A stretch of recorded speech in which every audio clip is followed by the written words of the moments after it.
Belajar pajak bersama Bisa Pajak.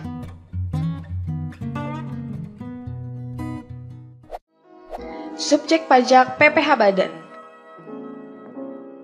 Untuk lebih memahami tentang subjek pajak badan, silakan disimak penjelasan seputar subjek pajak badan berikut ini. Pajak penghasilan dikenakan terhadap subjek pajak atas penghasilan yang diterima atau diperolehnya dalam tahun pajak.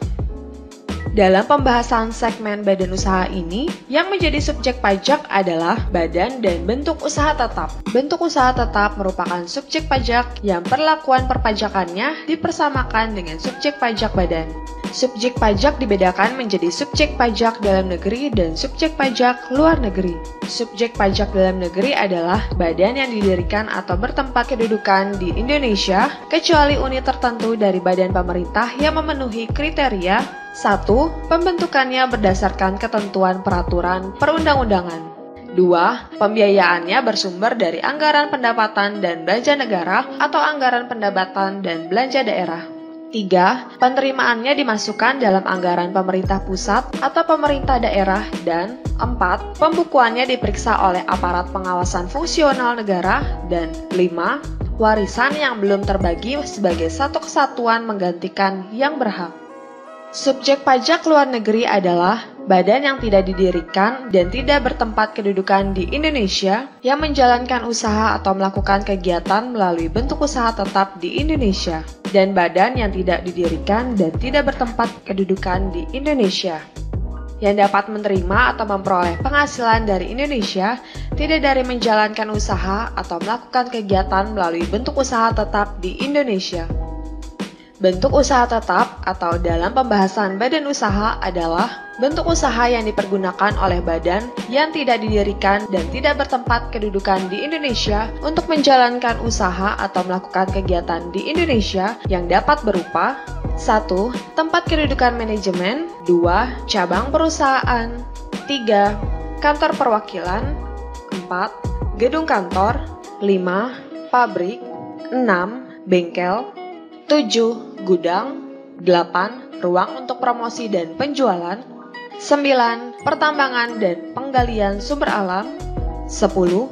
Wilayah kerja pertambangan minyak dan gas bumi. 11. Perikanan, peternakan, pertanian, perkebunan atau kehutanan. 12. Proyek konstruksi, instalasi atau proyek perakitan. 13. Pemberian jasa dalam bentuk apapun oleh pegawai atau orang lain sepanjang dilakukan lebih dari 60 hari dalam jangka waktu 12 bulan. 14. Badan yang bertindak selaku agen yang kedudukannya tidak bebas.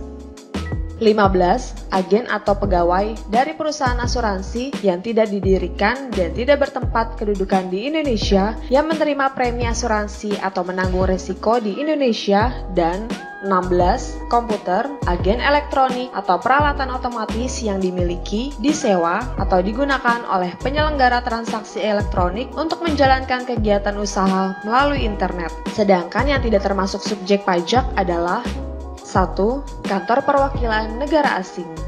2. Pejabat-pejabat perwakilan diplomatik dan konsulat atau pejabat-pejabat lain dari negara asing dan orang-orang yang diperbantukan kepada mereka yang bekerja pada dan bertempat tinggal bersama-sama mereka dengan syarat bukan warga negara Indonesia dan di Indonesia tidak menerima atau memperoleh penghasilan di luar jabatan atau pekerjaannya tersebut serta negara bersangkutan memberikan perlakuan timbal balik.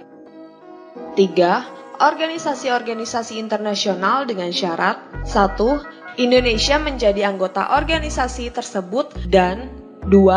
Tidak menjalankan usaha atau kegiatan lain untuk memperoleh penghasilan dari Indonesia selain memberikan pinjaman kepada pemerintah yang dananya berasal dari iuran para anggota.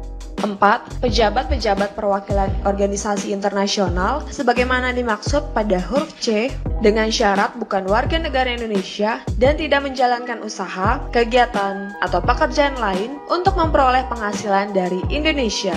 Organisasi internasional yang tidak termasuk subjek pajak ditetapkan dengan keputusan Menteri Keuangan.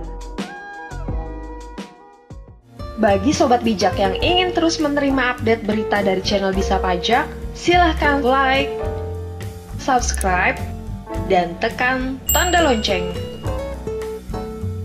Salam bijak.